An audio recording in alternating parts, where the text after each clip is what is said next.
Good afternoon. It's wonderful to be here. I just told the director when we were meeting beforehand something he didn't know, which was when I finished my undergraduate education, I came to the UK on a British government scholarship and actually spent my first year of postgraduate studies here at UCL. And so it's very good to be back. At the time, I was studying psychology rather than international relations, a very different field. Although, as I often say in Washington, studying clinical psychology turns out to be good preparation for working in Washington, where a lot of people are crazy. But I had a very good year here, although my head was turned during the year by the subject of international relations, and I left UCL to go to pursue that field instead. But I have fond memories. I lived in Hughes Ferry Hall, in Carbonate Garden, and used to spend quite a bit of time at the Senate House and all of that kind of thing. So it's good to be back. Thank you for coming. Working on democratization on a comparative basis over the years, I've often puzzled over what I think is a central question about comparative politics of the last 25 years. And that's the following. Is what we call the third wave of democracy, this remarkable arc of political change over the last 25 years, a unified phenomenon politically, which deserves a single label and represents, in a sense, a set of events that are intrinsically linked? Or is it actually simply the historical happenstance of a number of critical junctures in different regions that took place at around the same time? We often describe the third wave as a kind of an arc that started in Southern Europe in the mid-1970s, in Greece, Portugal, and Spain, then spread to Latin America, late 70s and across the 1980s, and picked up some momentum in East Asia, the Philippines, South Korea, and Taiwan in the second half of the 1980s. Then, of course, Central and Eastern Europe experienced rapid change starting in 1989, former Soviet Union collapsed in 91. Then Sub-Saharan Africa suddenly joined the democratic movement in the early 1990s. Second half of the 1990s, Suharto fell in Indonesia, and further democratic change occurred. So in this narrative, it's an arc of events which represent some kind of organic whole. Now, clearly there were important commonalities in these different events, above all the collapse of authoritarian, and in some cases totalitarian regimes, and these regimes all had at least certain characteristics in common.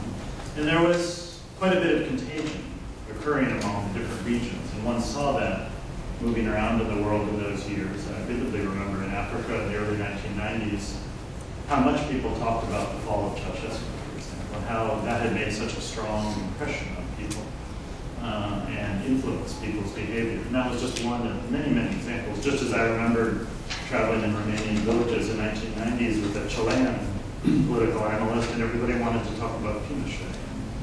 And so, examples across borders did influence people. But when we look at those events in terms of causes, rather than simply form, we see such very different things. In Latin America, the wave of democratization was something about, there had been leftist ferment in the 1960s and 70s, which had produced a military reaction in many countries, a military takeover. By the late 70s and early 80s, those leftist movements had been crushed, usually brutally, and the region began to return to civilian rule out of the sense of having finished that particular episode. And that was completely different, for example, than East Asia, where the story of democratization was a story of rapid economic growth, successful middle class in South Korea, Taiwan, the aspirations of that class for more political power. A completely different chain of events than in Latin America. Central and Eastern Europe, of course, the changes were very much due to the collapse of Soviet power, the waning of Soviet power in the late 1980s, and the release of, in a sense, Central and Eastern Europe from the grip of the Soviet Union. And then in Sub-Saharan Africa, the story was again something very different. It was about a generation of post-colonial leaders who come to power in the 1960s, in a sense having run their course by the late 1980s, having not delivered successful development to their countries, seen as out of touch, aging often in their 70s, even 80s, and then losing their grip.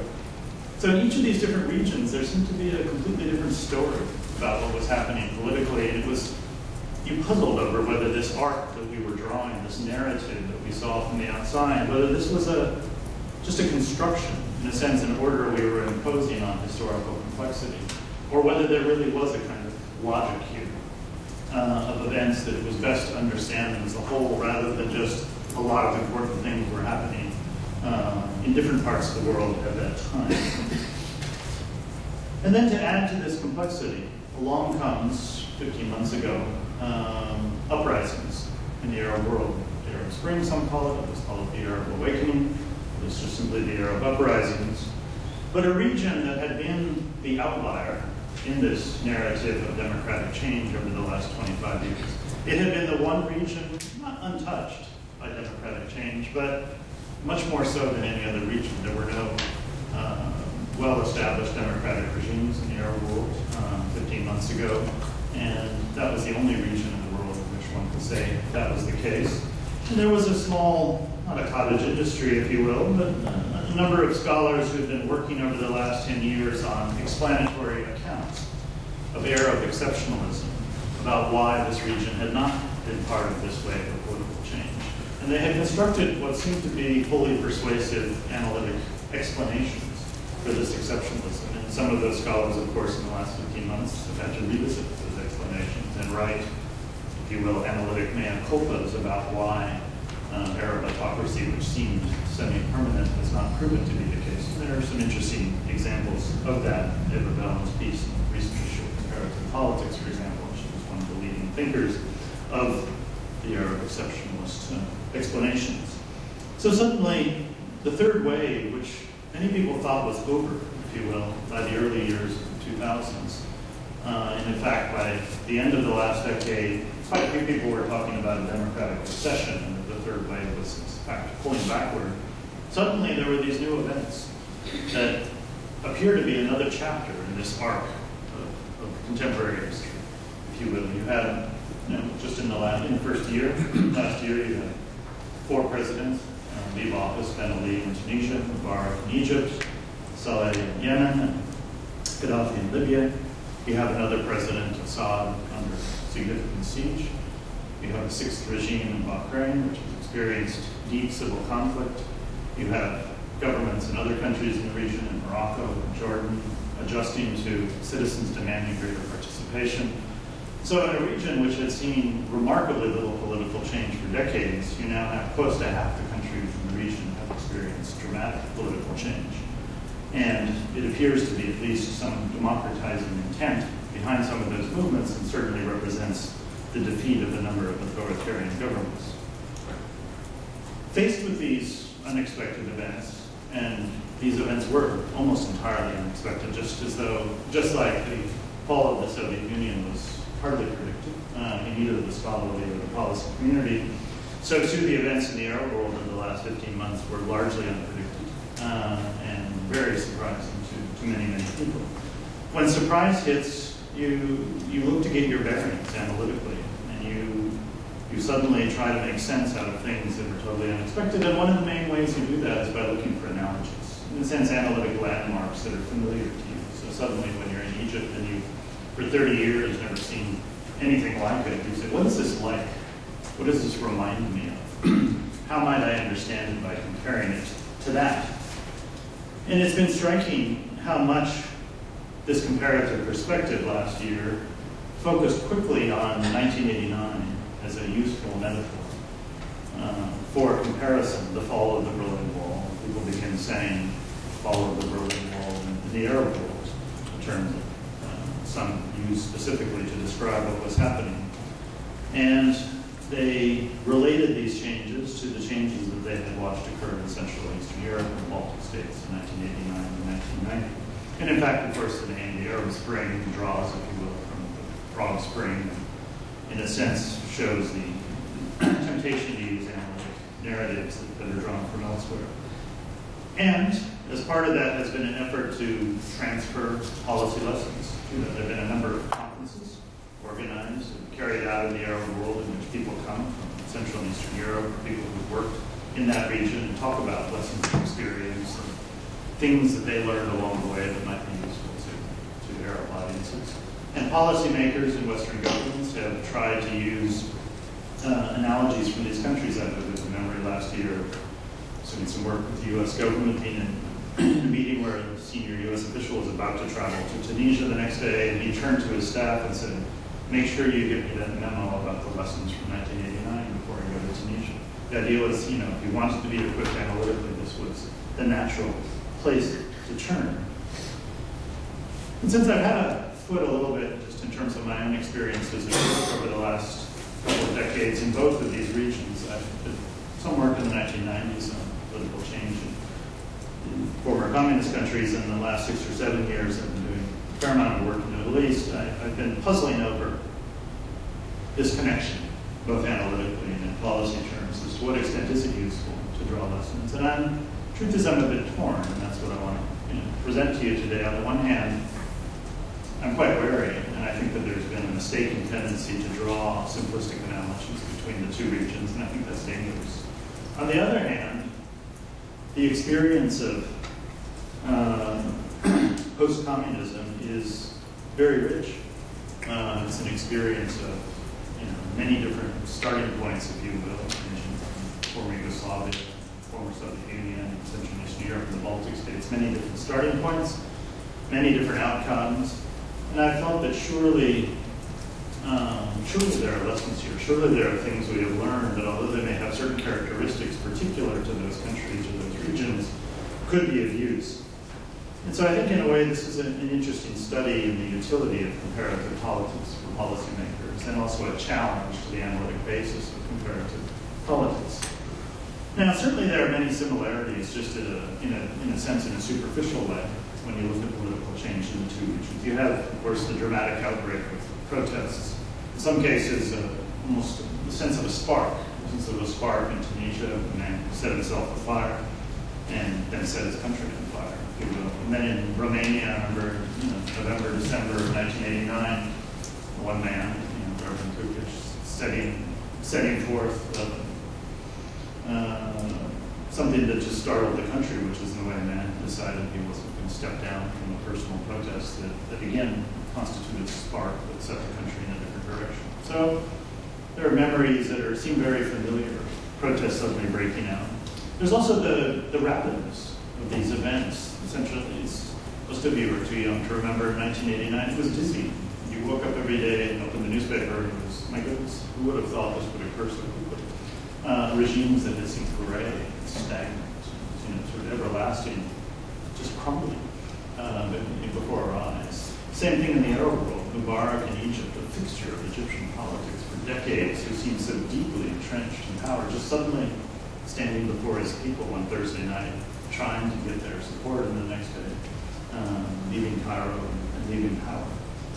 There was also reminiscent was the contagion. 1989, it seemed like a wave that was rushing from one shore to the next, the same wave going from country to country, people watching the example of another. The Arab world seemed to be the same thing. People, like cycles going across a stream, all connected by the same wire. And then there was the unexpectedness of it all. 1989, as I mentioned, unpredicted, startling events, again the same in the Arab world. And there was also the exhilaration, the sense in 1989 that these movements that were pushing for change and the forces that were emerging seemed to be very idealistic, seemed to be motivated by something very decent about making a better society. And in the same way, in Tunis and in Cairo, last year, we suddenly looked at these protesters, the way they framed their demands, and the way they presented themselves, and were startled in a way, and deeply impressed by the decency, and in a sense, the genuineness and the heartfelt nature of that. So all of these things do remind one of 1989. And therefore, in a way, it's not so surprising that these analogies are drawn. But when we stop and then, with somewhat cooler analytic eyes, and say, well, let's just think this through a bit, the comparisons then become less impressive. We start, for example, with the nature of the regimes in question. In Central and Eastern Europe, the regimes that were falling were party-based regimes, in which a political party was in power for decades. And although individual leaders were sometimes important, like Karar in Hungary or Ceausescu in Romania, and dominant of the system for some time, the parties were greater than any individual leader. These were party regimes, if you will. And they were party regimes based on ideology. It was a stale ideology, one that had largely exhausted itself. But it was a clear, coherent idea of an ideologically based regime. There were regimes that depended for their survival on Soviet power, the Soviet guarantee, the idea that Soviet tanks would arrive if the people tried to resist too much, as well as their own internal security forces. But they were not military-based regimes for the most part. The militaries were somewhat to the side, particularly in Romania and a number of other countries as well. In contrast, in the Arab world, regimes were very different. The regimes that have fallen, for the most part, have been personalistic regimes in which an individual leader dominates the system, sometimes in conjunction with a political party that he has formed or fed, like the National Democratic Party in Egypt under Mubarak. But they're what political scientists have called from time to time sultanistic regimes, in which the sultan defines the terms of political debate, in a sense, the structures of political power. And they are, in some cases, in your world, of course, monarchies. The Arab world remains the last preserve of non-constitutional monarchies or absolute monarchies in any region in the world, something unknown in Central and Eastern Europe in that time. And so just looking at, and then also military bases. In Egypt, for example, the military wasn't just a guarantor of security of the Mubarak power structure, but it was in itself embedded in the society and woven into the society in ways that don't have any parallel in Central and Eastern Europe in terms of ownership of business enterprises, ownership of property. In a sense, the socialization of the military into the economy and the society in a way that was quite different from Central and Eastern Europe. And so, if we start with the comparison of the nature of the regimes in question, the differences are startling. And of course, if you have a different kind of regime, then when it falls differently. A party-based regime, or wrapped in an ideology, when it falls, in a sense, it feels like taking the tablecloth and sliding it off the table, and the dishes and the silverware and the tablecloth along. Everything goes. When it collapses, it's just a process of just out it goes. When an individual leader wrapped up in a military establishment goes, it's complicated. In some cases, like in Egypt, it appears as though the military wanted the leader for the last minute to go because that was how they thought they would survive in power, was by disabusing the country, if you will, of Mubarak. And so it's a partial regime survival and a partial regime collapse in a way that quite different from most of the Central and Eastern Europe experience, although it harks a little bit to the Romanian experience when Ceausescu left power and executed, whether or not that was actually the result of certain parts of the power structure that had decided he was dispensable, if you will. But for the most part, differences in regimes lead to very different transition dynamics. Secondly, not just nature of the regimes is different, but nature of the opposition. In Central and Eastern Europe, at least in some of the cases that most captured people's attention, you had very large, well-articulated opposition groups, above all Solidarity in Poland, but Charter 77 in Czechoslovakia, and others, the environmental movement in Bulgaria to some extent, which represented people who had been at work opposing the regime in different ways for some time, and when change came, they were both participants and in some ways arbiters of that change, and ended up occupying parts of the new power structures.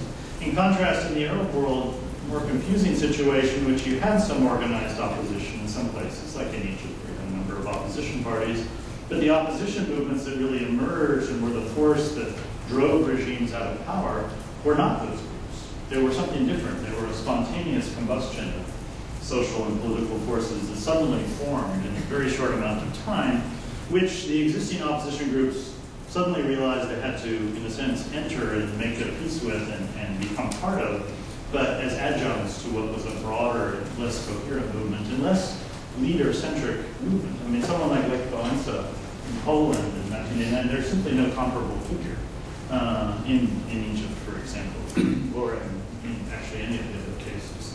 And so these opposition movements were very different. And then adding to the complexity, of course, in the Arab world is you did have a large quieted opposition sector, which wasn't purely political opposition, which is, of course, the Islamist movements, Islamist parties, social organizations, social movements, which were there in some of these countries, and people weren't sure about their size and their strength. And again, they weren't the people behind the initial wave of protests, but when those protests occurred, they joined and became part of it. And so you had almost a triangle of of new forces of political life in Egypt, for example, where you have the old regime still partly there, the sort of secular democratic activists here, and then the Islamists here, and it's a three-part conversation or dialogue, negotiation, or conflict, if you will, whereas that three-part structure was largely unknown in Central and Eastern Europe. So different kind of regimes, different kinds of opposition, and then what about the societies? Extremely different societies. Central and Eastern Europe economically was not doing very well in the 1980s, a period of stagnation and decline for the most part, but not that much abject poverty in the region. Not many people seemed completely marginalized economically.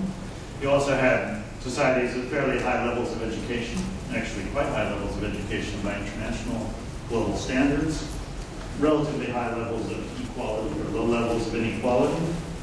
You had fairly secular societies, except Catholicism playing an important role in some, Poland and Lithuania, for example, but generally societies in which organized religion is not a dominant feature of socio-political life. And also, ethnically, homogeneous would be too strong of a statement. It depends on the place, but the sort of ethnic divides were not that sharp in most places. There were some, and we could go through them, but generally it was not a defining feature in some ways of life. In the Arab world, by contrast, you have a lot of poverty, a lot of people who were extremely marginalized socioeconomically, and that clearly was playing a role, at least in Tunisia, for example, the regional inequalities, and people in some regions feeling angry about their marginalization. Very high levels of illiteracy. In Morocco, for example, 70% of women are illiterate. Again, completely different than Central and Eastern Europe in that period. High levels of poverty, high levels of inequality, low levels of education.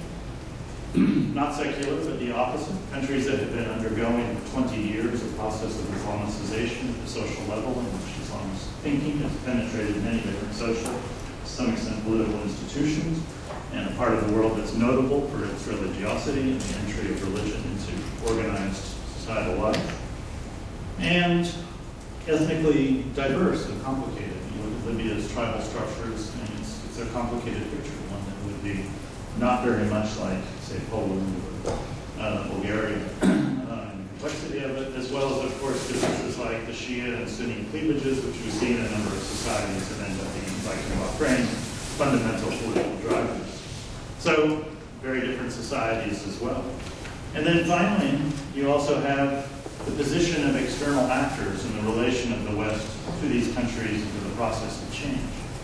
In Central and Eastern Europe, in 1989 and the years after, you had on the one hand the United States and Western Europe seeing these changes, seeing the possibility of democratic transition in these countries as fundamental in the economic and security interests of the West. In fact, this was the Western project to contain the Soviet Union, limit Soviet power, and eventually free up these countries from the Soviet grip.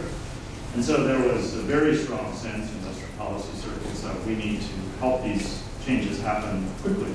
And it was seen as a fundamental national interest and responded to accordingly. And at the same time, on the other side, on the part of many people in Central and Eastern Europe, there was an eagerness, even a hunger for the West to come and help in this process. I have been doing work in the 1980s in Latin America where there was a fair amount of ambivalence about the role of the United States and to a lesser extent Europe in political change. When I started working in Central and Eastern Europe in the early 1990s, I couldn't believe the level of interest and engagement of people trying to pull in the sense of the West into helping them in that process. Compare this to the Arab world. The United States and Europe, seeing these changes occur in the Arab world in the last 15 months, find themselves in a position of considerable ambivalence. This is the first time in the world in which, the United States and Europe look at a region that appears to be entering into a democratic change, and they have to ask themselves, is this really in our interest? Do we want this to occur? Is it good for us? When they look at their major interests in the region, like reliable access to oil, cooperation on counterterrorism, some kind of moderate policy towards Israel of some type, on each of these and on other fundamental interests, they say, we're not sure that democratic change is going to be good for these things, and we're nervous, we're worried. And In public speeches, Western politicians have said we welcome these changes, we support them, but clearly you don't have to look very far behind policy doors in Washington, London, Berlin, Paris, Brussels, and elsewhere to see a great deal of ambivalence about what's happening. Fear, to be honest with you. Concern, fear, nervousness about what, quote, democracy will bring to the region. And, again, looking at it from the other side, within the Arab world, you don't have eagerness and hunger for Western engagement. You have a lot of skepticism about the Western role, the sense that the West is not on our side, either historically. In recent years, it was the West who was holding up these dictatorships in many cases. U.S. military assistance, alliances, various security structures, and disagreement about Israel, and a feeling of what are your intentions? And the eagerness and hunger that one saw in Central and Eastern Europe, you couldn't have a sharper contrast with Egypt arresting and attempting to put on trial several, a medium-sized number of activists from U.S. as well as German and other democracy organizations, something that in Central and Eastern Europe, which has just been unthinkable. I mean, it's another end of some spectrum. So, as we start to go through an analytic framework and we say, wait a minute, extremely different regimes, extremely different opposition, very different societies, fundamentally different position of Western Europe and the United States to these events, we almost would say, wait a minute, couldn't have you done a thought experiment designed two regions more different from each other in terms of understanding transitions? And it would almost, in a sense, be hard to construct or define to the world as an example of two phenomena more analytically different from each other. And so it is worth pausing for a minute saying, given that, why do people keep drawing the analogy? What's that about?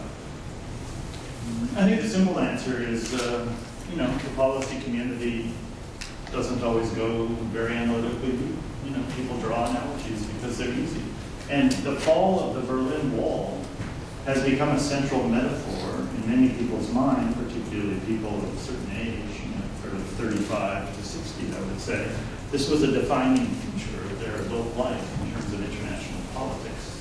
And therefore, the fall of the Berlin Wall becomes a metaphor which you apply to anything that seems to look at all like it. Even though, what's interesting is that the fall of the Berlin Wall, if you stop and pause as to what that consisted of, was to some extent a unique circumstance in which you had Soviet power that had extended itself out through much of Central and Eastern Europe. Soviet power was waning, and the Berlin Wall was, in a sense, the symbol of the limits of that, or the extension of that power crumbling. And that was a very particular historical event that is really not much like democratic breakthroughs led from below in Africa or Latin America or the Arab world. And so if you were going to choose a central metaphor for understanding democratic breakthroughs, you probably couldn't choose a worse one than the fall of the Berlin Wall, because it simply is so attached to a particular set of circumstances that really don't exist in other parts of the world.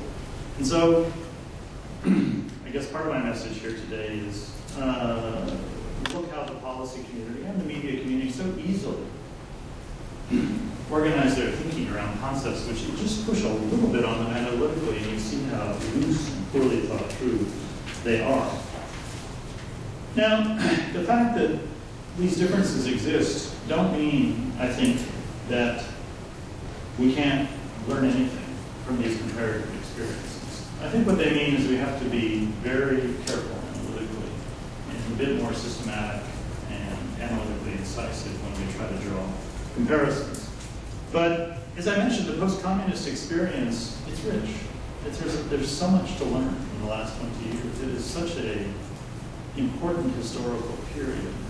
Again, without dating oneself, just to watch the entire edifice in dozens of countries, the construction across the 20th century, political, economic, sort of ideological system, to watch it collapse and to see how it is replaced. It's an extraordinarily profound process, and one in which there are many, many things that can be learned.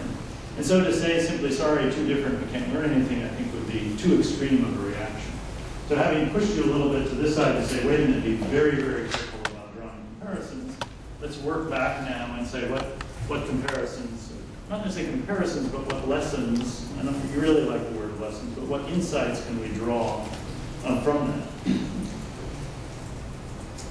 there's, I think, a fair amount to say about that, but let's focus on, to start with, at least one central question, which is, have we learned anything from the experience of post-communism about whether democracy will succeed that would be of utility? Because I can tell you that the question on the tips of the tongue or edge of the mind of many people in the Arab world, as well as in Western policy capitals, is this going to work? Is the Arab Spring going to turn into a disaster? Is it going to turn into chaos? More civil war, more killings, terrible things. And so most people are seized with just a simple question of, tell me whether this is going to work or not. What have we learned from post-communism about that? Well, one simple way, not simple, but one analytic sort of framework, if you will, that we could use is simply to say, well, wait a minute, when we look at post-communism, one cannot help but be sort of struck over the head by the simple fact that one part of the post-communist world, Central and Eastern Europe and the Baltic states, has on the whole, with many caveats, but on the whole, democracy is succeeding to some extent in many of these countries. And I know Hungary is going in a troubling direction, and there have been serious deficits, democratic deficits of many types throughout the region. But on the whole, Central and Eastern Europe and the Baltic states is doing okay. And then another part of the region, the former Soviet Union, is doing horrendously on democracy. Democracy has failed to take root in former Soviet republics. Moldova is a little bit democratic and pluralistic, and there's elements of political pluralism in a few other places, but on the whole, it's a democratic wasteland. If we leave Baltic states out and consider them as part of Central and Eastern Europe. And so we have to ask ourselves, why is it that one part of this larger region, if you will, has been relatively successful and one has failed? And did that tell us something about how we think about predicting success? It should be, it should be a question we could answer after all this time. Now, in my experience, people who, when faced with this question, usually try to grab on to one analytic explanation. They say, it's the European Union. Accession to the European Union was offered to some, and that was an incentive, and that defined the political trajectory of some states, and not influential in the former Soviet Union, and so it's really that. Or some people use this concept of distance to Brussels. The closer a country is to Brussels, the better its chances, and far from Brussels, distance to Brussels.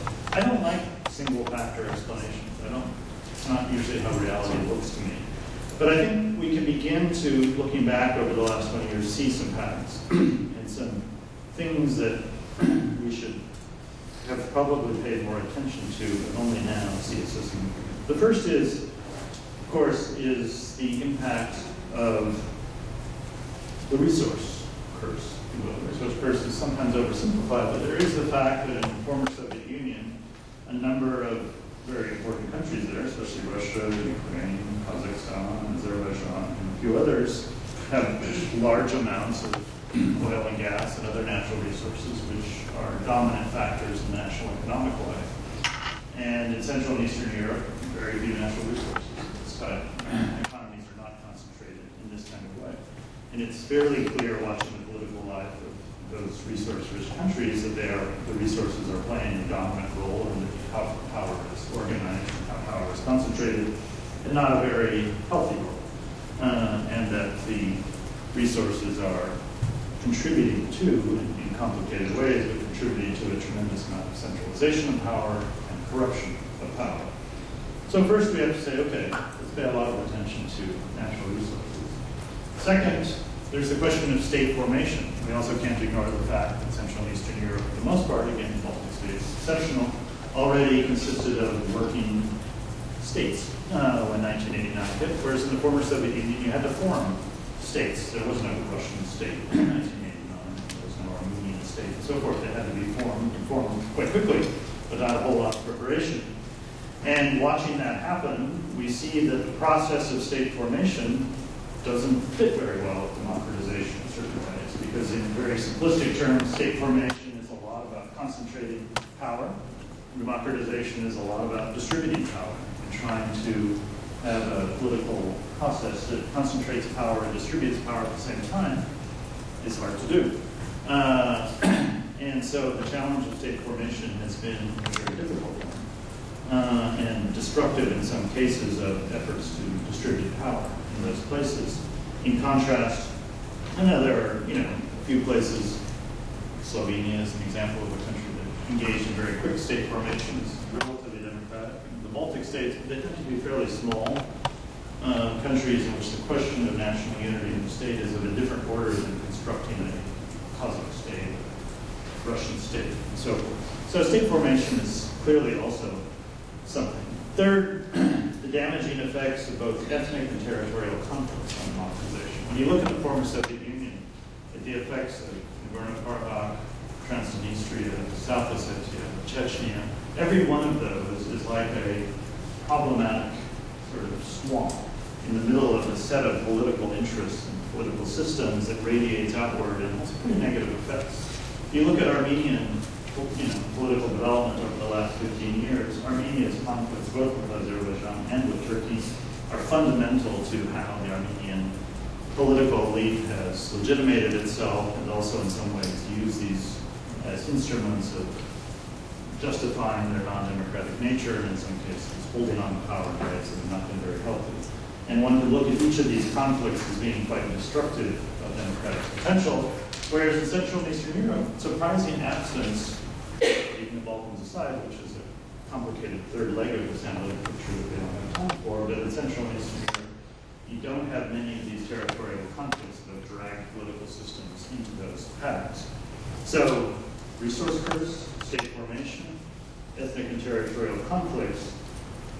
In addition, you also have whether countries can draw upon past experience with political pluralism. Central and Eastern Europe could draw quite a bit on the experience of parliamentary practices in the late 19th and early 20th century in ways that were quite significant. And we saw this in party formation in Poland and Czech and Slovak republics, in Romania and elsewhere, when people were suddenly faced with this question of how to organize political life in 1989 along ideological lines. They went back to political legacies and political ideas from the 1930s, 20s, and 10s, and so forth. And it was an organizing framework for the complicated political vacuum that had opened up.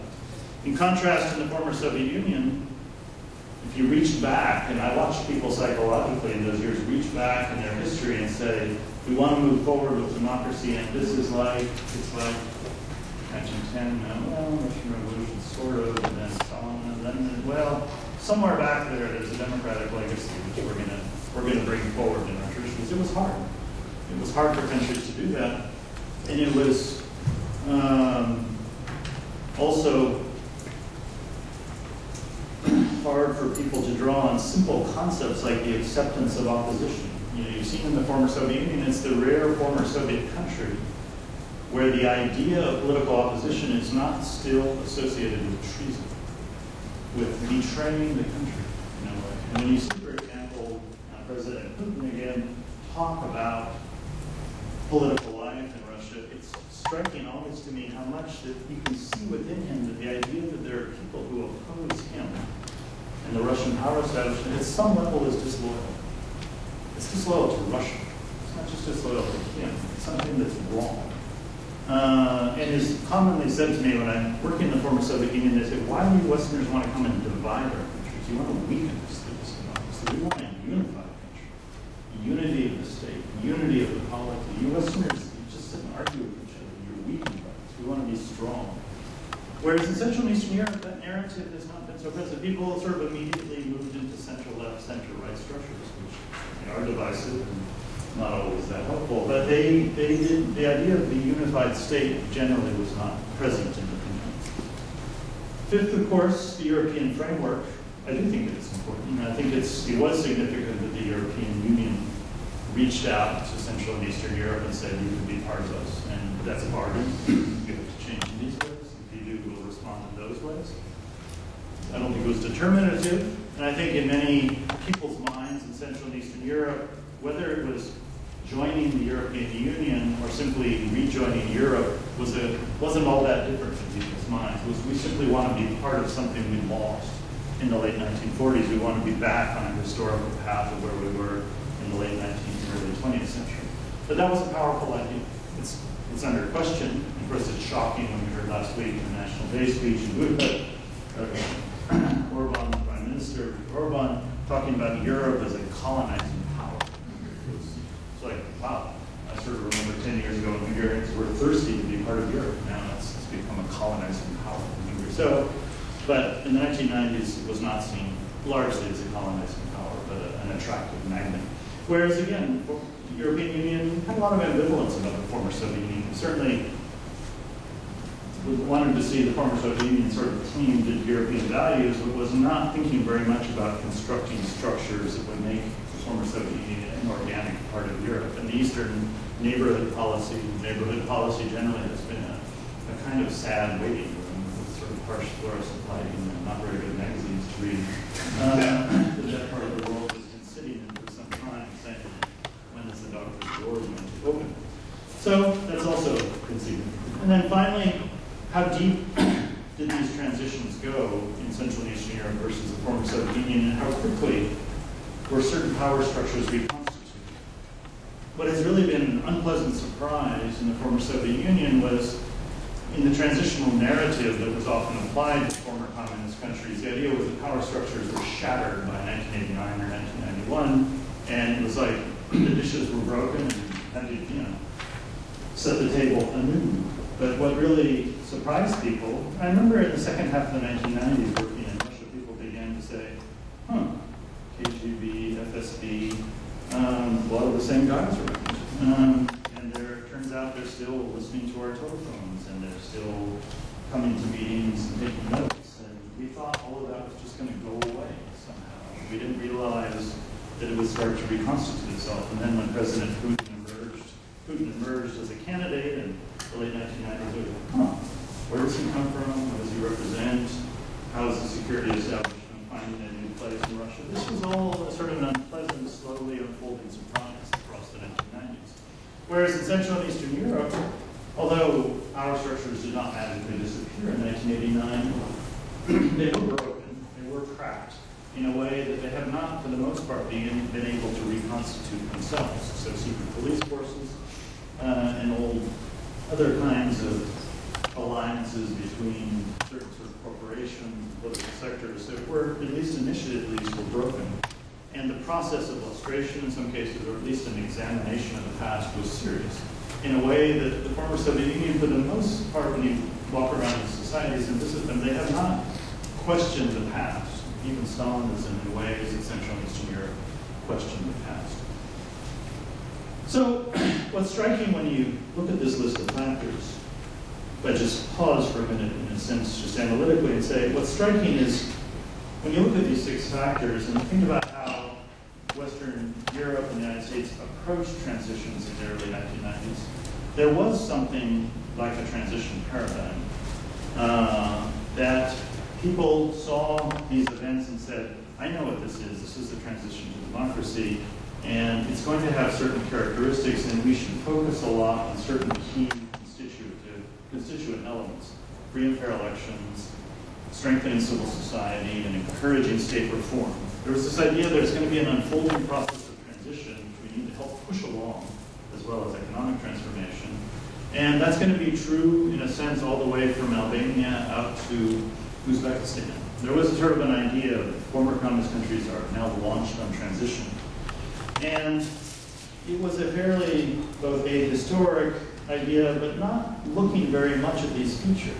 I recently was asked to give a talk to a big group of people in Washington who are policymakers looking back on lessons of 20 years for post-communist transitions. And in preparing that talk, I had the chance to go back and read a number of policy documents from 1989 to say 1994, 8 documents and policy documents, and reading them over again, I was struck by how little they talked about the things that I mentioned. They talked very little about the presence of natural resources in some post-Soviet economies and the likely effects of it. They talked very little about the ethnic, they were concerned about the ethnic and territorial conflicts, but didn't really think through the potential political effects of those, for example.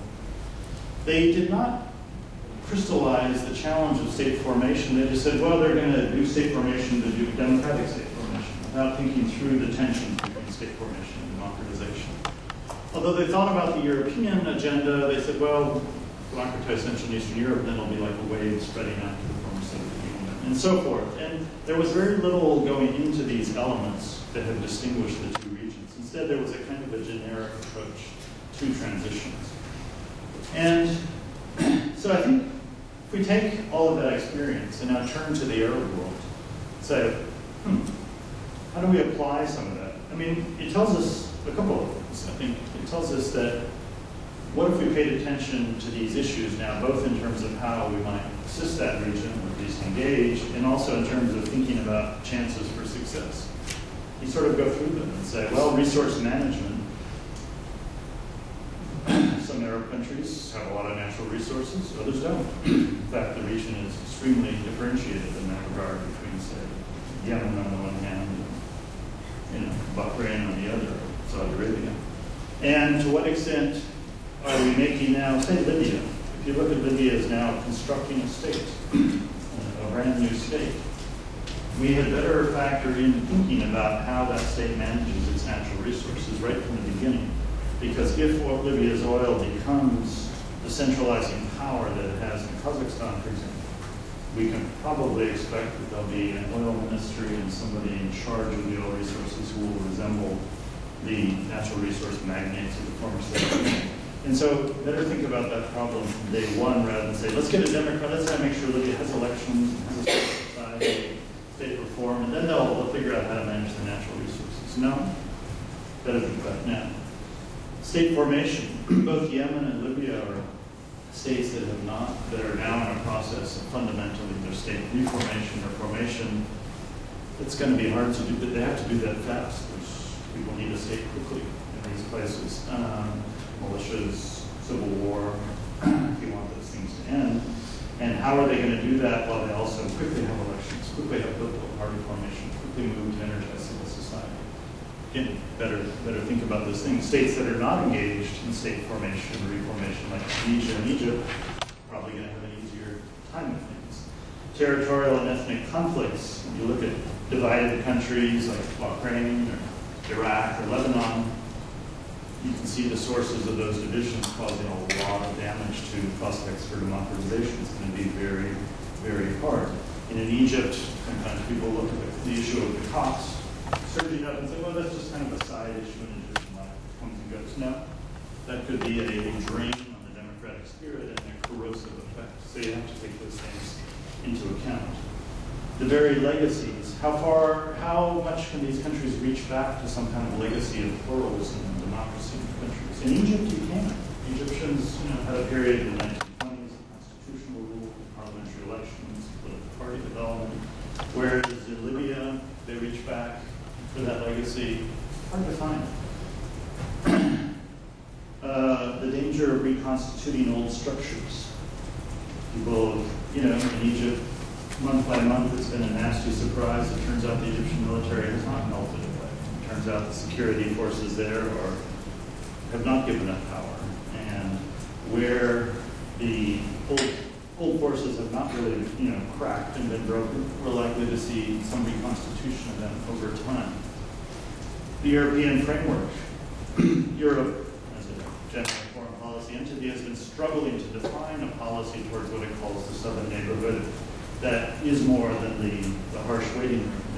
There's the new policy of more for more coming out of Brussels, that the more Arab regimes reform, the more Europe will offer. But it's clearly itself a halfway ground between a really ambitious and open policy of reaching out to the southern neighborhood with new funds and new incentives and other things versus a fairly, restrictive approach that doesn't offer very much, but that's going to be important too. In other words, we can begin to see from the former Soviet and Central and Eastern Europe experience a set of criteria, and we walk around the Arab world and say, let's compare the prospects of, say, Tunisia to Libya. We begin to have an analytic framework for saying, I'm concerned. Libya, resource problem, state formation problem, territorial conflict problem, lack of legacy problem, lack of European interest in inclusion. One begins to say, that sounds a lot more like Uzbekistan or Kazakhstan, whereas Tunisia starts to sound more like Estonia or Poland or something like that in terms of cohesiveness in certain ways, a certain amount of traditions, and so forth. So I don't think countries are historically determined or either sort of structurally determined to certain political outcomes. On the other hand, there are effects of these things, and we can begin to both have some sense of political possibility or likelihood, and then also inform ourselves politically about how should we approach these places and how can we design methods of engagement that are more sophisticated, that are not simply a transition paradigm lifted up from some dream world and taken to another region and put down in ways that don't reflect that. So I guess I want to leave you today, I'm looking forward to your questions and comments, but I want to leave you with the thought that comparative politics, when applied to the policy world, can be a seductive tool that is often unhelpful, misleading, confusing, and I see misuse all the time. And I find that discouraging, but I see the impulse of humans faced with confusion to latch on to explanations that seem superficially appealing, often for reasons of their own kind of emotional constitution. You know, the early 1990s was a great time in their life, and they hope that this is what's happening in the Arab world again. And so I'm wary of that. On the other hand, I hope I also leave you with the message that actually comparative politics, when applied carefully and thoughtfully, and I know my comparison of Central and Eastern Europe and former Soviet Union is very rough and ready and could be greatly nuanced and I'm sure challenged on many fronts. But if one at least starts to ask hard questions about why differential outcomes occur, then you do have something in hand if you are willing to be modest and ready to adapt it to other circumstances can be useful. And so, working as I have in the policy world for many years, but having come out of some academic training in these things, I like to believe that these sort of scholarly insights can be useful, but we ourselves try to present them, have a responsibility to take them seriously analytically and fight back against the constant tendency towards superficiality. So I hope that's been at least a different perspective on both of these regions. And as I said to Dr. Chuta when we were talking beforehand, what I really like to do when I come and lecture, although I've gone on for quite a while, is hear what's on your minds and engage in some conversation and discussion. So I'm going to just start calling on people. I think he has to make an announcement first before we do that about the I'd like to see all the rules to remind you that the lecture is podcast, so your questions and comments will be part of the podcast, so you're agreeing to put up a copyright with that. Just keep your hand out and please speak loud and clear because you need the questions to be picked up by the microphone there. The camera is filled me pointing at the camera. Okay, so please speak up. Yeah, yes, sir. Oh, thank you. Can you hear me? Yeah. I thought that was brilliant, Thomas. Thank you so much. The question I have is really about something I don't think you had time to cover, and that is the question of timing. Very clearly, as far as Central and Eastern Europe, the Baltic states are concerned, and the former Soviet Union is conjectured with the fact that the Soviet Union could no longer go on in the old way. The leadership, at least in the perception of Gorbachev, and so the whole thing collapsed, including the satellite states. But why now in the Arab Spring? It's another time if somebody had set himself alight in Tunisia, nothing would have happened.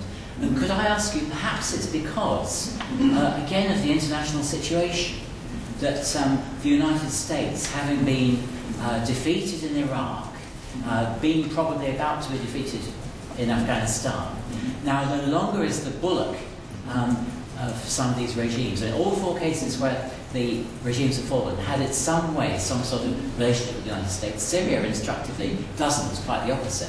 And Bahrain had Saudi Arabia, which is a whole question we probably haven't got time to go into, why there hasn't been a spring in Saudi Arabia. That's my question to you, Thomas. Why now? So it's a very deep question in the sense that it calls upon the scholarly community to really own up to what it knows and what it doesn't know. I mean, I'll come to your explanation in a minute about U.S. power, and we'll consider that. I do think that as was the case in sub-Saharan Africa in the late 1980s and early 1990s, there was a sense of exhaustion about these regimes that was significant, particularly the Mubarak regime, which, President Mubarak was 82. He was clearly on his last legs, was simply trying to guarantee a transition publicly to his son that would preserve his rule. But there was a clear sense in Egypt where, it was sort of like a car traveling down the road slower and slower. It was clearly running out of petrol, but just hadn't yet. And so it did seem, you sort of knew at some point this structure was very fragile. And people just debated, will he be able to pull off this transition or will it kind of break apart? And so I don't think the analytic scholarly communities knew when that might happen in Egypt, but we certainly had identified this as a regime that was very, was very tired and very sort of weakened, at least in certain ways. Tunisia was a bit more of a puzzle because they had experienced somewhat more successful economic development over the last 10 years. But then when people looked at it more closely, they saw that there was a lot of regional inequality and that the sort of success of the market reforms in Tunisia really had not been as widely shared as they might have been. And the corruption in the president's family was so dominant in people's mind that whatever macroeconomic gains the country was making, people saw an extraordinarily corrupt family that was disgusting them. So regional inequalities, unemployment being among youth, and lack of social benefits spreading out, and a highly corrupt presidential family led again to a situation of a very angry population. And so when the spark came, it was fairly dry tinder, if you will.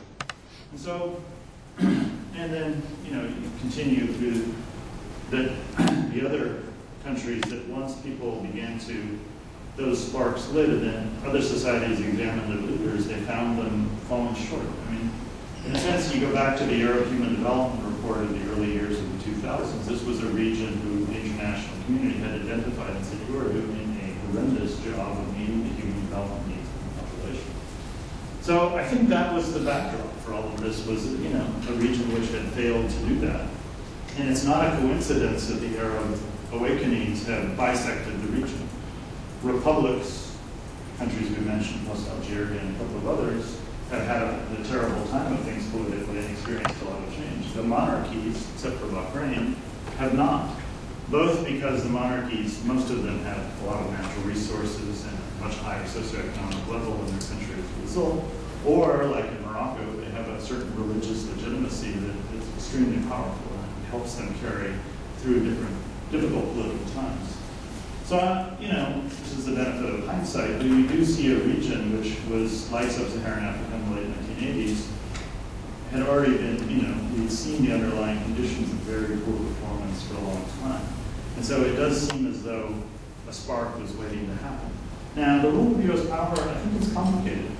In Tunisia, I don't think most Tunisians felt that the Ben Ali regime was especially dependent upon the United States. Tunisia was not a major the United States government was friendly with the Ben Ali regime, but was not a major economic backer of the regime. It was not a major recipient of U.S. assistance. There are actually fairly few ties between the United States and Tunisia. The French government has a much closer relationship to Tunisia, a more significant economic one, and the French government was not flagging in its support for Ben Ali. So I don't particularly see in Tunisia the explanation of fading U.S. power in the West. And in the case of Mubarak and the United States role there, again, you're right. I mean, the United States had suffered some extraordinary difficulties in Iraq and many other problems. But in Egypt, the U.S. looked comfortable in its relationship with Mubarak, was continuing its assistance, and the movement that hit there, surprisingly in some ways, wasn't especially driven by a sort of pure anti-Americanism. It was very much anger about the Mubaraks, but of course the United States was associated with that. But it wasn't a perception of U.S. weakness. It was more a perception of Mubarak's time had come. And that meant the United States had to change its tune in Egypt as well. So I do think, the United States has played a significant role over the last 20 years in supporting various Arab autocrats, and it continues to do so today, particularly in the Gulf. But I don't think it was the larger international context that was, if you will, setting up the region for change. That's my opinion. Thank you. Yeah, okay, my question was specifically with regard to the Egyptian context. The rise of the Muslim Brotherhood and Salafists, there's been kind of ideas posited, which I've heard, that they are going to try to revert to a one-party system or to kind of create their own autocracy based on Sharia law. And my question is kind of two-part. Is this form of Islamism compatible with democratic reform, or is it more of a clash of civilizations model? The second part is, how would that affect kind of regional relations, particularly with regard to Israel? Thanks.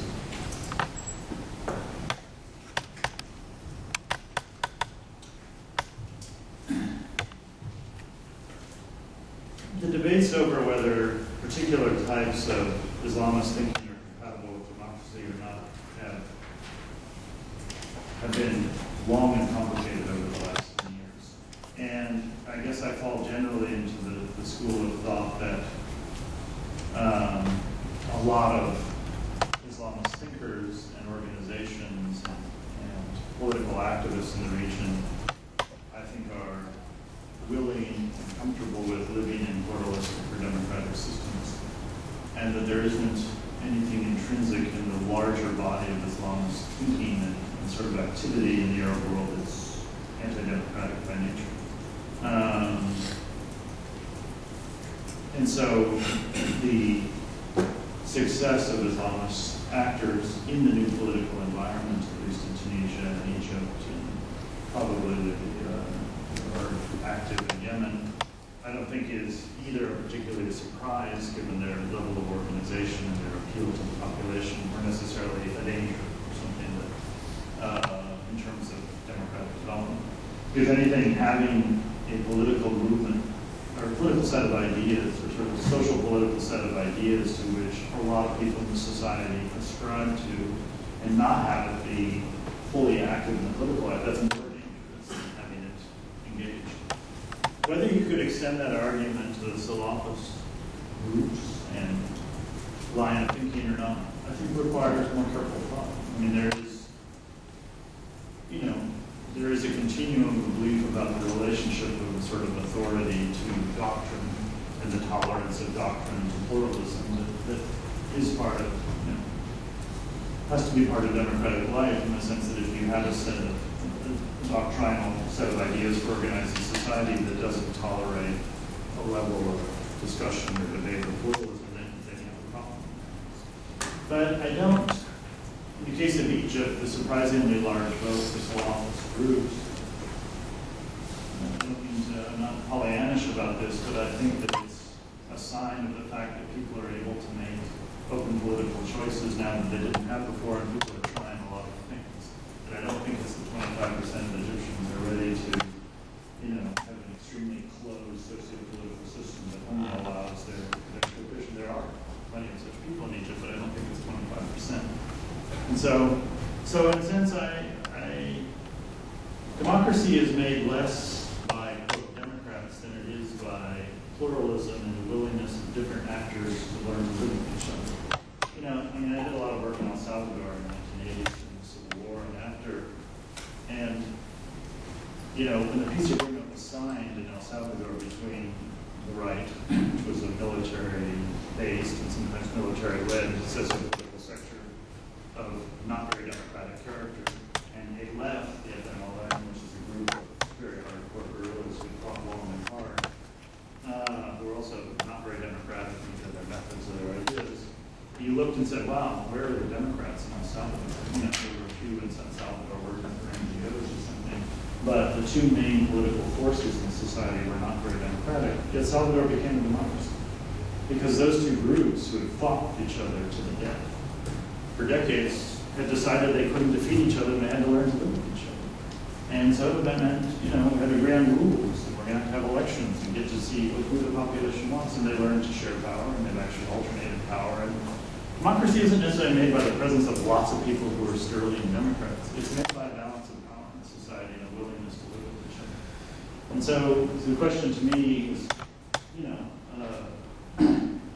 are the different political forces that are erupting now in different Arab societies, are they going to be able to learn to live with each other and accept each other as valid expressions of something within society? most mainstream Islamists are.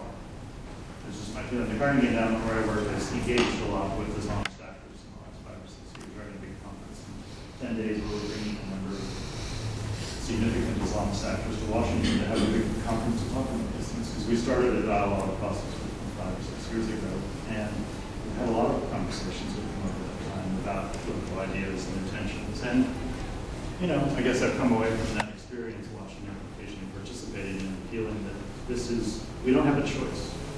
That's what people believe in society. That's what they want represented. So that's going to happen. So, yes. I suppose I'm sort of still talking A little bit louder. Yes. I'm still wondering a little bit about your comparison, especially the political power of that particular comparison. Because although you did quite a lot to qualify it, I think it does in many ways still resemble what anthropologists would probably call anachronism. The idea that other places and people in other places inhabit our own past. So a very sort of Eurocentric perspective, potentially. And I was wondering, what does your organization do to sort of understand this particular region and recent events in their own terms? So what about the conceptual lenses that come from academics from the region, but also from activists, ordinary people? Are you open to that sort of? You're talking about the Arab world? Yes. Yeah, right. Yeah. I hope so. I don't think there's a sharp line between a Western political idea and a non-Western political idea. You know, I can tell you that I speak a lot to audiences outside the quote Western world about political change and democracy and things like that. And usually one of the first questions is somebody raises his or her hand and says, stop. We don't want this Western style democracy. Maybe that's good for you, but we want an authentic fixed democracy depending on what region of Asia you want to Africa, the Arab Middle. And I say, great, that sounds good. I'm actually not here to tell you Western democracy. Tell me what are the essential 3 or 4 principles of your X-style democracy. You know, what do you dream of when I use this word? And you use that, because the word democracy is actually used by the Chinese government. Democratic transition.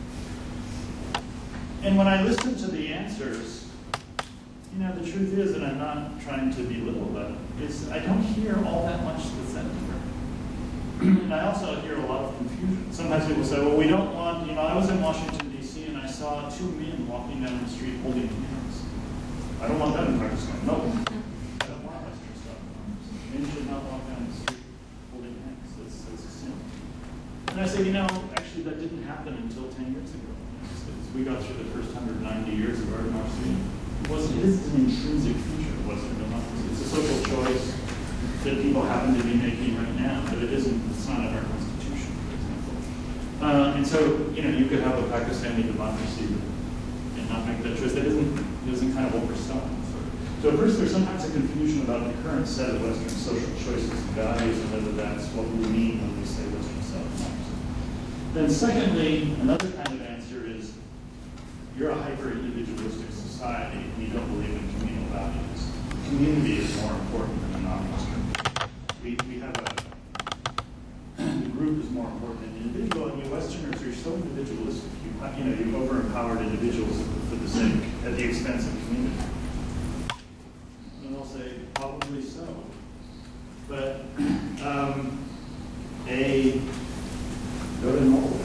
You know, you want to see a smaller, ethnically homogeneous, somewhat society that has a lot of communal values and operates like a big tribe in some ways. And that's the Western democracy. And so it's true the United States is hyper-individualistic, fragmented in these different ways, and so forth. But again, that's not intrinsic to Western democracy. And so to me, there's a puzzle of what this idea of something authentic that's non-Western, how different it really is. Anyway, so in the Arab world, you know, at our center, Carnegie has a center in Beirut. You walked in the door, there's no Americans there, there's nobody from Europe, it's all people from the Arab world. And they're working on political reform, they're working on political change, and they're working on economic reform. And you could say, well, show me where they were educated. Aha, he went to the University of Germany, and he went to the LSE, and so they, you know, they have all these other ideas in their mind, they're not authentic global people.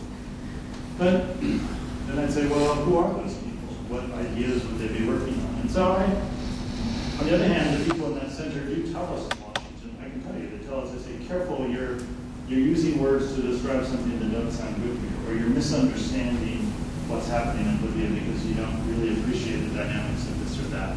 And so we do have a fairly active conversation with them, and we do let them decide what to work on, what to say, and how to present it. And so I feel, we've made a fairly significant effort to incorporate into our work that work, and everything we publish in Arabic, for example, simultaneously in Arabic and English, often starting in Arabic and being translated into English by Arab scholars. And so like our work on dialogue with the Islamists was initiated by an Egyptian and a Lebanese. And they organized the movement, and it was an Egyptian who happened to be fairly secular and was puzzled by the Islamists, reached out to him. He's now in the Egyptian parliament. And so, this idea of a neat division between Western and non-Western, sort of imposed and authentic, the world seems more complicated than that to me. I don't mean to say that there isn't often an Orientalism that still persists in Western policy circles. There is. But my experience in comparative politics is it's gotten a lot more complicated. Yes? Yeah, please. I was wondering if I could try to connect this lecture to another topic that you've written a lot about, which is democracy promotion. Yeah. At the same time as we're looking in the rearview mirror at 20 years of post-communism, we're also looking at 25 to 30 years of democracy assistance or democracy promotion as a field. So can we use this moment to be a bit introspective and ask ourselves about approaches or assumptions in the FSU in Central and Eastern Europe that we made as those who would promote or assist democracy that failed or that should be emulated when we look at the Arab world and our interventions there? Thanks for the question. Well, I was hinting at some of those things, saying that I think that when we approached the former Soviet Union, at least in the first half of the 1990s, we didn't go very deep, and we didn't get into these structural questions. There was a strong ethos in the first half of the 1990s in Western policy circles of any country can become democratic, and that if you pay attention, that it's really agency rather than structure. There was a big emphasis on if you have a certain number of actors who want to move your country this way, they can do that. And if you say, well, wait a minute, I have a set of kind of underlying structural characteristics that are going to make it difficult, they say, yeah, try looking at Mongolia, buddy. Mongolia doesn't have any structural characteristics, but they're doing fine. So don't tell me that Russia or Ukraine causes them to be democratic. They just need the right people to make it valid. And so there was a lot of debate about structure versus agency, and structure was not politically correct.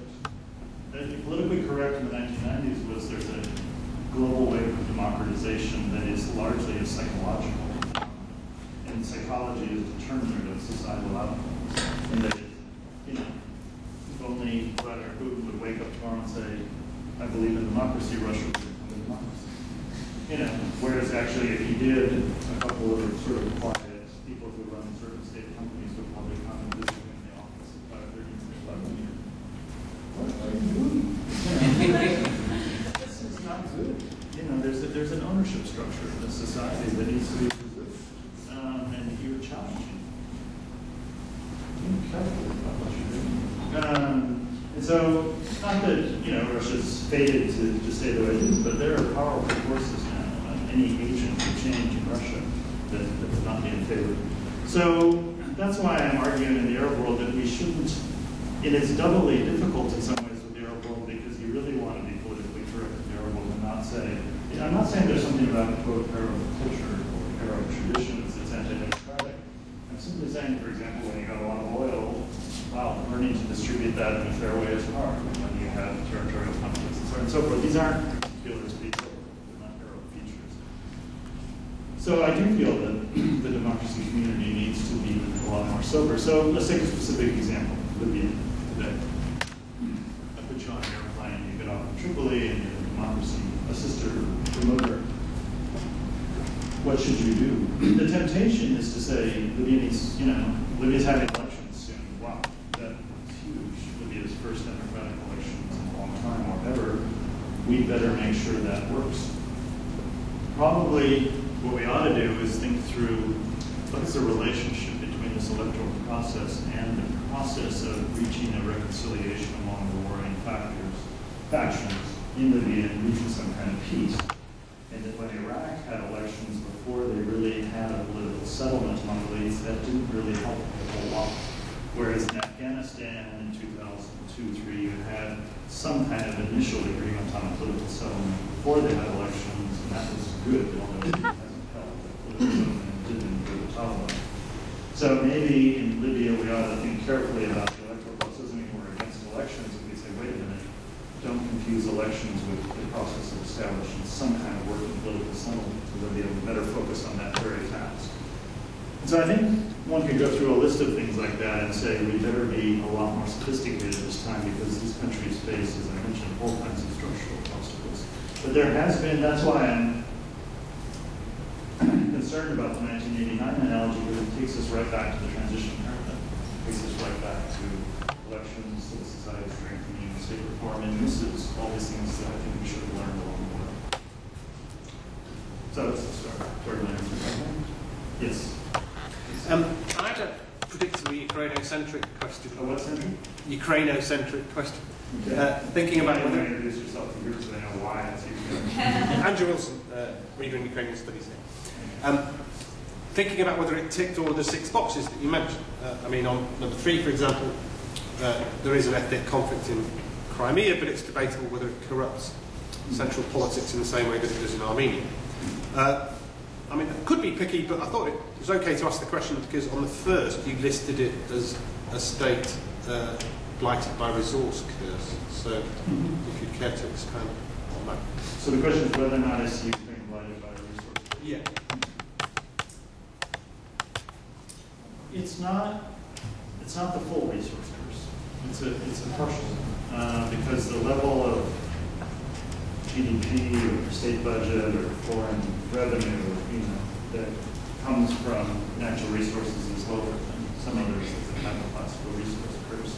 And it's somewhat, I mean, I don't know much about it, and you do, but it's also somewhat diversified in materials.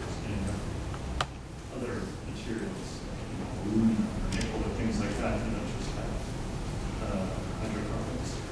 So it's more complicated than that.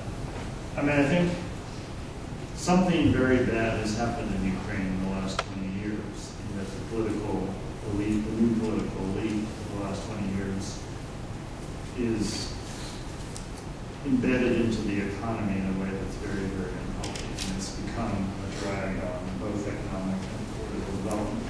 And why that occurred, and whether it's not really because of resources, but something happened, a kind of a land grab occurred in Ukraine in the 1990s where a political elite got its hands on a certain amount of resources and power and has been able to undermine most political institutions that get in the way of that. So the parliament has been, people talked about in Ukraine, people just buying political parties and buying parliamentarians, making them work for them and such. And so some kind of fundamental problem has occurred in, the relationship between what's supposed to be a representational political system and what interests are really represented in that.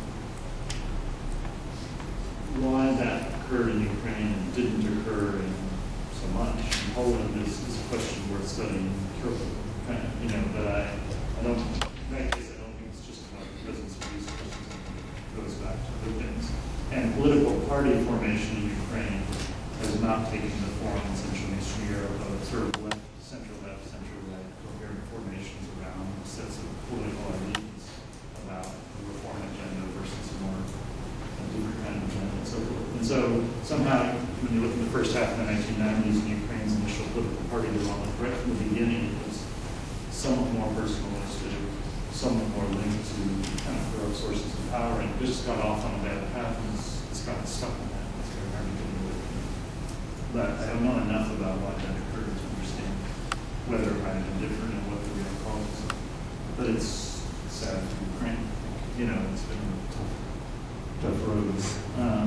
And I think, although in some Western policy circles people saw the Orange Revolution as a democratic revolution, it was to some extent, a broad societal expression of disgust over what I just described, just anger about not representing people's interests and such. And the failure of that revolution to produce cleansing of the political system is very discouraging. It shows the power of those interests at stake. But let's talk more about this. I notice you haven't followed very much on that. Yeah, Ukraine's a very puzzling case. I mean, it's a hybrid case between cases further east that are clear and cases further west that are clear. Ukraine is a hard country to pin down as to what it's like. When I wrote this article on the end of the transitional paradigm, I sort of had two kinds of cases. I talked about dominant power systems and feckless pluralism. And I started getting these emails from Ukraine. But you didn't say which one Ukraine is. We can't decide. Tell us, please. What are we? You know, I don't know what you are. You're Ukraine. So, yes. Yes, please. I remember 10 years ago when I read your article on the end of the transition paradigm, I was very impressed because whereas the majority of students on democratization were searching for commonalities between post-communist states, you sort of posed on the differences. So in a way, you debunk the very foundations of the whole transition paradigm. So I wonder how, I mean, 10 years later, we have new data. And I wonder how do you evaluate that transition paradigm? Because in a way, you know, the transition paradigm may be dead, but the third wave of democracy is still rising up. And at what point do you think that we can actually, with greater certainty as scholars, pass judgment on the validity of the transition paradigm? Also, I want to play the devil's advocate and ask you, I mean, in what way do you think that the transition paradigm is actually useful? Well, I wish I had these questions in advance.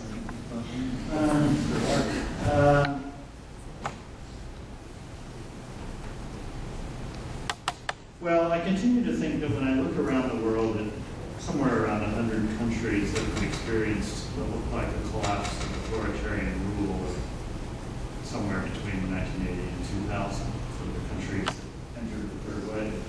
I still feel that the large majority of them are in a political state that would not easily be defined as in the process of consolidating democracy.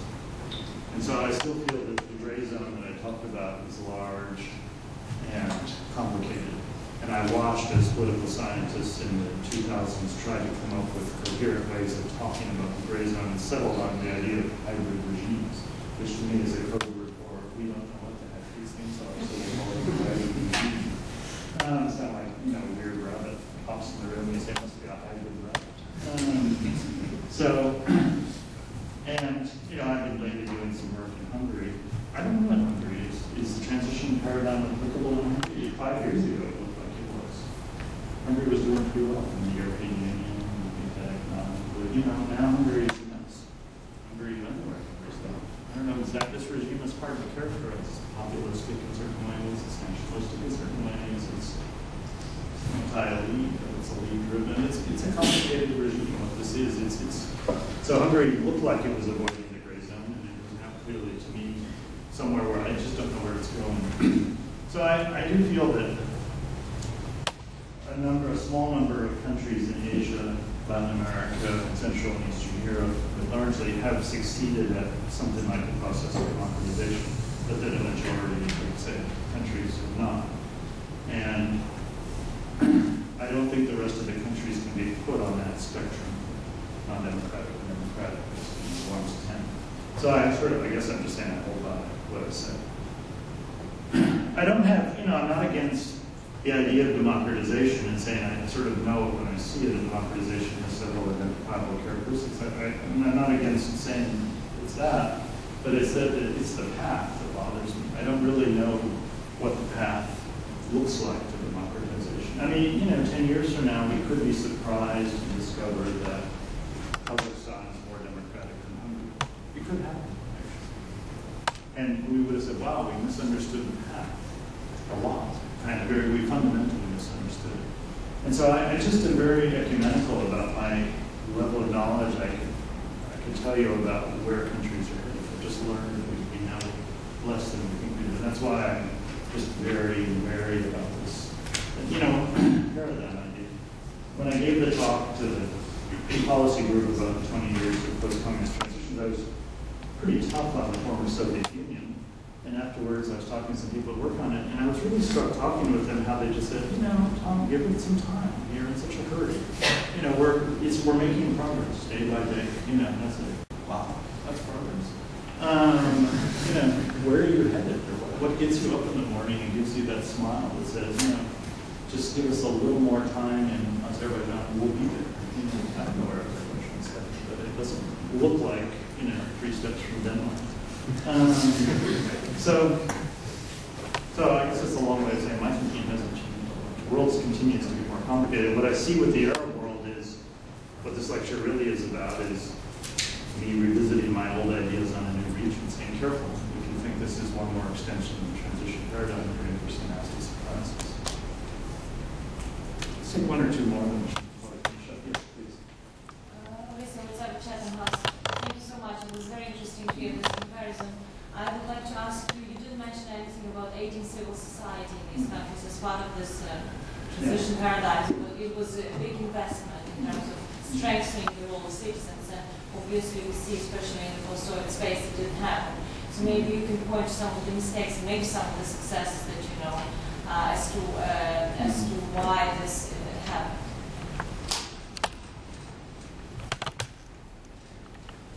You know, this is a long way around to answer your question. I was in Burma last week. How this is relevant, I'll explain in a minute. I'm going to travel a lot.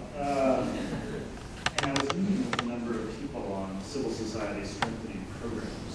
And I was with a friend of mine, a colleague from Macedonia, who was there with me. We were working for a NATO organization, an assessment group. And we were listening to a Burmese, and this is a society with 40 years of harsh, I mean really harsh, repressive military rule. And yet we were listening to several different Burmese activists tell us about extraordinarily sophisticated, deep programs of civil society strengthening they've been doing over the last 7 years, where they've helped create, you know, over 500 community-based organizations, which they first developed within villages and then start to create alliances within certain regions around certain issues to scale it up, and now they've got a national forum. I was listening to all this, and I said to my Macedonian friend, can you imagine something like this in the former Soviet Union in 1991 or 92, as they were coming out of that rule? Is that different kinds of authoritarianism have had really different social effects. And it was, the former Soviet Union was somehow atomized or shattered in terms of social activism and social organization in a way that was really different from even authoritarian regimes in places like Burma that have been horrendous in other places. And that fact, you have to realize that the people who went to the former Soviet Union as civil society strengthening people, their experience was in Latin America and Africa.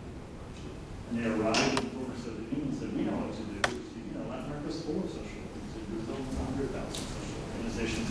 Even under dictatorship, Brazil had lots of social organizations. And so they arrived with a model of social organization and civil society development that had, you know, come out of very, very different historical traditions. And whatever happened to societies in the Soviet Union was something they had never experienced. And so you look at the programs in Central Asia over the last 15 or 20 years that fund NGOs and do that, and you just think very well intentioned, probably did some good, but somehow this is a kind of soil, this plant is not growing. You know, and I don't know what's going to grow there, but it isn't that plant apparently for a long time. And so the Arab world, you know, when you take this experience, the Arab world is different because in the Arab world, a lot of authoritarianism, a lot of repression, tremendous social organization in Islamic groups, very sophisticated. The idea that an American or a Brit or a French person is going to go to Egypt and explain to us some Islamists about social organization is hilarious. These people know about grassroots organisms. Let me tell you. The idea that we're going to go teach Arabs about social organization, you know, good luck. Yeah, and so we better readjust our tools like civil society strengthening to societies that have very different ideas about the relationship of the individual to authority and the relationship of authority to religion and so forth. So we're in deep water if we're just going to do NGO strengthening programs, which is the temptation to do. Surely certain NGO, you know, domestic monitoring groups for elections probably have their place. but the larger ambition of civil society development, you know, I hope this experience in the Soviet Union has sobered us up and will make us not reach the same sort of cliches and standard format programs and these things. Let's take one more. Yeah, just going back to the question about why now. What do you think? Do you think the role of social media is a key to what happened in Tunisia first and then Egypt? Right. I mean, just want to pick your thoughts about the social media role of the Arab Uprising. So.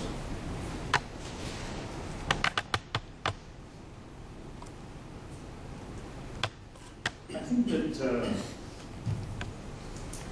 I don't think it was determinative, in that I think a lot of what happened could have happened without social media.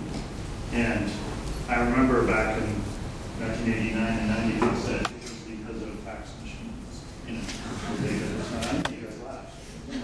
Things were amazing. And somehow people in, you know, Romania burst out into the streets with snipers and had no organization, no cell phones to communicate with each other, no information, and brought down Ceausescu in a way.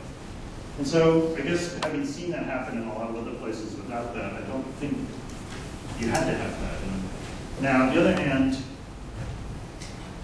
I think it's something slightly a different way of thinking about it. Is lots of young Arabs in Tunisia and Egypt and elsewhere over the last 10 years have changed their attitude about authority through the world they now live in, which is penetrated by social media. What I mean is that a lot of people in the face of repression in those countries began to live in a somewhat alternative space, which was the world of social media. I went in 2009 to Egypt to do some research there on politics. And before I went, somebody said to me, you ought to meet some of the young bloggers in Egypt. There's some pretty interesting things going on there. And so I went and I got some names, met a couple of people and sat in cafes with them. And these were people 24 to 30, middle class, English speaking, well educated, not financially troubled, who were very unhappy with the system and felt they wanted to live the kind of life that they felt that technology now allows you to live, which is a kind of fun, interesting world where you have access to a lot of information, you're constantly connecting with your friends, you have virtual communities, and they just wanted to do that. And they were annoyed that the regime wouldn't let them do that. And so then they began posting things challenging the regime, you know. And then when a police officer hit somebody over the head, they'd say, that would be really cool to do, you know, we got a video clip of that somebody's cell phone, let's put it on our site. And they won't, you know, sort of like, let's tick off the parents. Let's make the parents really angry about us. And the regime was very paternalistic about sort of the kids and such. And they began creating this sense of a space they wanted to live in. And I asked them, I said, what's your ideology? What do you want? What's your political system that you want? I mean, when I was that age, we sat around arguing about the future of power. You know, Stalinism or capitalism. You know, we have ideological rights. I said, I want to have the life, not that you have, but I want to have a fun, enjoyable, interesting, independent life. I want to be able to sit in my cafe and have a Facebook group and have a flash mob if we want to have it, and not have something to beat me over the head. And so I want, it's not a system I want, it's a life. And my parents don't get it, they would say. You know, they just actually don't understand what I want exactly. And that feeling was spread around a lot of people. And when I saw these people go out on the streets once the demonstrations happened, I thought some of that's out there, that feeling of just like, you know what, stop telling us how to live our lives. Stop telling us, you know, what to do and what not to do. We want, it's sort of dignity, but it's dignity is sort of, we want a certain space in a quote, modern or postmodern life. And that, so in that sense, social media was important. But it wasn't, you know, if they hadn't had this to call somebody else through the bit, they would never have organized. Human beings have ways of organizing their space. But there's something else going on. I think so. And that's, I think, a very important phenomenon that we don't, it's more about the individual relationship with authority and social space, rather than just tools of communication. Thank you.